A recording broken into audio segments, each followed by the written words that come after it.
జగిత్యాల పట్టణంలోని పలు ఫర్టిలైజర్ మరియు సీడ్స్ దుకాణాలలో జరిగే జగిత్యాల మండల వ్యవసాయ అధికారి వినీల విస్తృత తనిఖీలు చేపట్టారు. తనిఖీలలో ఎలాంటి నకిలీ విత్తనాలు లభించలేదని, సక్రమంగా ఉన్నాయని ఈ సందర్భంగా మండల వ్యవసాయ అధికారి తెలిపారు. గ్రామాలలో రైతులకు అవగాహన సదస్సు నిర్వహించి అధీకృత డీలర్ల వద్దనే విత్తనాలు కొనుగోలు చేయాలని తెలియజేస్తున్నాం. రానున్న వర్షాకాలం దృష్ట్యా ఎరువులు మరియు విత్తనాలలో ఎలాంటి నకిలీ జరగకుండా ఫర్టిలైజర్ వ్యాపారస్తులు రికార్డ్స్ సక్రమంగా నిర్వహించే విధంగా తగు చర్యలు తీసుకుంటున్నామని తెలిపారు.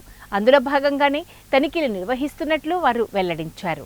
రైతులు విత్తనాలు కొనుగోలు చేసినప్పుడు ఖచ్చితంగా రసీదు తీసుకోవడం వల్ల మరియు విత్తనాల ఖాళీ సంచులు కూడా పంట కోతకు వచ్చే వరకు భద్రపరిచినట్లయితే విత్తనాలు మొలకెత్తని సందర్భంలో వ్యాపారస్తులపై చర్యలు తీసుకునే అవకాశం ఉంది. కాబట్టి ప్రతి ఒక్క రైతు తగు జాగ్రత్తలు తీసుకోవాలని మండల వ్యవసాయ అధికారిని సూచించారు.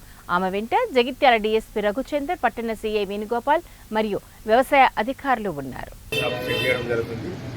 దీంట్లో ఏంటంటే 4 బృందాలు ముఖ్యంగా పాల్గొంటున్నాయి. వ్యవసాయ శాఖకు సంబంధించిన అగ్రికల్చర్ ఆఫీసర్ గారు మరియు వాళ్ళ ఏఈఓస్ అందరు కలిసి మేము తనిఖీలు నిర్వహిస్తున్నాం. ముఖ్య ఉద్దేశం ఏంటంటే నకిలీ విత్తనాలు కానీ తర్వాత స్టోరేజ్ సీడ్స్ కానీ ఎక్కడ అమ్మకుండా, ఒకవేళ అమ్మితే చట్టరీత్యా చర్యలు తీసుకోవడానికి తనిఖీలు నిర్వహించడం జరుగుతుంది. తనిఖీలో భాగంగా ఇప్పటివరకు దీన్ని దొరకలేదు. ఇప్పటికైనా వ్యాపారులకు తెలియజేసేది, మరి రైతులకు తెలియజేసేది ఏంటంటే ఎవరైనా జిల్లాలో నకిలీ విత్తనాలు అమ్మినట్టుంటే మాకు సమాచారం ఇస్తే మేము ఇమీడియట్ యాక్ట్ చేసి వాళ్ళ మీద చట్టరీత్యా కఠిన చర్యలు తీసుకుంటాం. షాపులలో ఏమన్నా నకిలీ విత్తనాలు ఇప్పటివరకు ఏం దొరకలేదు. ఇప్పుడు ఈ తనిఖీలు అనేవి నిరంతరం కొనసాగుతుంటే సర్ప్రైజ్ చెక్స్ కూడా ఉంటాయి.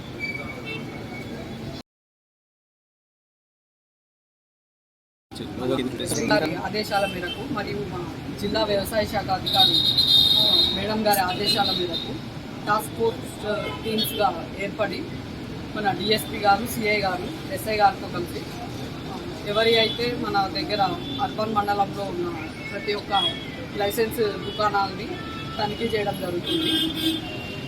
అదేవిధంగా మాకు డిపార్ట్మెంట్ నుంచి, కమిషనరేట్ నుంచి వచ్చిన ఆదేశాల మేరకు ప్రతి ఒక్క షాపుని మండల వ్యవసాయాధికారి మరియు వ్యవసాయ విస్తరణ అధికారులు షాపులని విభజించుకుని ప్రతి ఒక్క షాపులో మన విత్తన దుకాణాల్లో ఎక్కడెక్కడైతే విత్తనాలు వచ్చినాయి, తర్వాత ఎవరికైతే అమ్మారో వాళ్ళకి సపరేట్గా ఒక సేల్స్ రిజిస్టర్ అనేది పెట్టడం జరిగింది.